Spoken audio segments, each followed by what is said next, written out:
Hello everyone, welcome back to my channel. Imagine करिए आपने एक रेयर कार खरीदने के लिए एक डील साइन की, पूरा कैश दे दिया और बाद में पता चलता है कि उस कॉन्ट्रैक्ट की कानून की नज़र में कोई वैल्यू ही नहीं है, या फिर आपको ज़बरदस्ती किसी डील में फंसा दिया गया है और आपको पता ही नहीं उससे बाहर कैसे निकलना है। बिजनेस और डेली लाइफ में कॉन्ट्रैक्ट सब कुछ होते हैं, पर सभी एग्रीमेंट्स एक जैसे नहीं होते। आज हम बात करेंगे कॉन्ट्रैक्ट लॉ के 4 सबसे बड़े पिलर्स की, वैलिड, वॉइड, वॉइडेबल और वॉइड अब इनिशियो कॉन्ट्रैक्ट्स की। इस वीडियो के ख़त्म होने तक आप सीख जाएंगे कि अपने बिजनेस और एसेट्स को बड़े लीगल लॉस होने से कैसे बचाना है। चलिए शुरू करते हैं। सबसे पहले आते हैं आइडियल सिनेरियो पर, यानी वैलिड कॉन्ट्रैक्ट। ये एक ऐसा लीगली बाइंडिंग एग्रीमेंट है जिसे कोर्ट फुल्ली इन्फोर्स कर सकता है। मतलब अगर दूसरी पार्टी ने धोखा दिया या अपना काम नहीं किया तो कानून आपका साथ देगा। एक कॉन्ट्रैक्ट को वैलिड बनाने के लिए कुछ कोर रिक्वायरमेंट्स चाहिए होते हैं, जैसे एक प्रॉपर ऑफर और एक्सेप्टेंस होना चाहिए, एक कंसिड्रेशन होना चाहिए यानी एक्सचेंज ऑफ वैल्यू जैसे सर्विस के बदले पैसे, और दोनों पार्टीज़ की लीगल कैपेसिटी होनी चाहिए, वो अडल्ट और साउंड माइंड के हो, और सबसे ज़रूरी फ्री कंसेंट यानी बिना किसी दबाव के हाँ बोलना।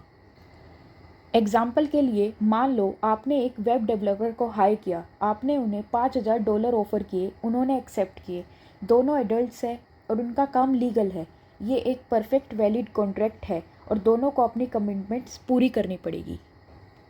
इसके बाद हम बात करते हैं वॉइड कॉन्ट्रैक्ट की।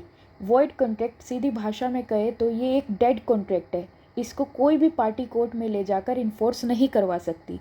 यहाँ पर एक ट्विस्टिंग पॉइंट है। शुरुआत में ये कॉन्ट्रैक्ट बिल्कुल वैलिड हो सकता है, पर बाद में किसी नए लॉ के आने से या फिर सिचुएशन बदलने की वजह से ये अपनी लीगल स्टेटस को खो देता है। एग्जाम्पल के लिए मान लीजिए आपने एक कमर्शियल प्रॉपर्टी रेंट पर ली एक पर्टिकुलर बिजनेस चलाने के लिए।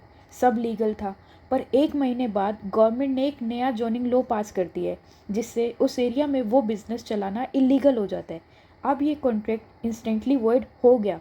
अब ना तो आप और ना ही लैंडलॉर्ड एक दूसरे को फोर्स कर सकते हैं। तीसरी कैटेगरी है वॉइडेबल कॉन्ट्रैक्ट की। ये बड़ा इंटरेस्टिंग है क्योंकि ये पूरी पावर किसी एक पार्टी के हाथ में दे देता है। वॉइडेबल कॉन्ट्रैक्ट एक ऐसा एग्रीमेंट है जो एक पार्टी के ऊपर तो बाइंडिंग है, पर इंजर्ड और विक्टिम पार्टी को ये ऑप्शन देता है कि वो चाहे तो कॉन्ट्रैक्ट को कैंसिल कर दे। ये तब होता है जब कंसेंट फ्री ना हो, जैसे किसी को डरा कर, फ्रॉड करके या गलत इन्फॉर्मेशन देकर साइन करवाया गया हो। जो विक्टिम है वो कोर्ट जाकर बोल सकता है मुझे इस डील से निकलना है और कॉन्ट्रैक्ट वॉइड हो जाएगा, पर अगर वो चाहे तो बोल सकता है कोई बात नहीं, मैं इस डील को कंटिन्यू करूँगा और कॉन्ट्रैक्ट वैलिड रहेगा। एग्जाम्पल के लिए मान लीजिए अगर कोई आपसे झूठ बोलकर बिजनेस के फेक फाइनेंशियल रिकॉर्ड्स दिखाकर अपना बिजनेस आपको बेच देता है, तो आपके साथ फ्रॉड हुआ है। ये कॉन्ट्रैक्ट आपके ऑप्शन पर वॉइडेबल है। आप चाहे तो डील कैंसिल करके अपना पूरा पैसा वापस मांग सकते हैं। फाइनली आते हैं अब सबसे स्ट्रिक्ट टर्म पर, वॉइड अब इनिशियो। ये एक लैटिन फ्रेज है जिसका मतलब होता है वॉइड फ्रॉम द बिगनिंग, यानी शुरुआत से ही बेकार। एक रेगुलर वॉइड कॉन्ट्रैक्ट तो पहले कभी वैलिड हो भी सकता था, पर वॉइड अब इनिशियो कॉन्ट्रैक्ट डे 1 से ही कानून की नज़र में पैदा ही नहीं हुआ था। लॉ इसे ट्रीट करता है जैसे ये कभी एग्जिस्ट ही नहीं करता था।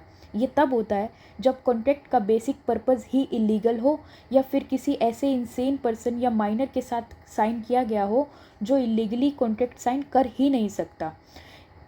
एग्जाम्पल के लिए मान लीजिए अगर कोई किसी लीगल स्मगलिंग के लिए डील साइन करता है या किसी ऐसी प्रॉपर्टी को बेचने का कॉन्ट्रैक्ट करता है जो एग्जिस्ट ही नहीं करती, तो कानून उस कॉन्ट्रैक्ट को कभी एक्नॉलेज ही नहीं करेगा। It is completely dead from birth.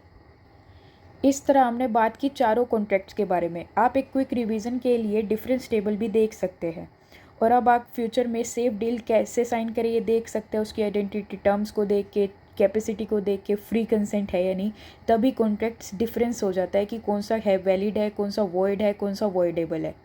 इसी तरह की वीडियोस के लिए चैनल को फॉलो करें। Thank you.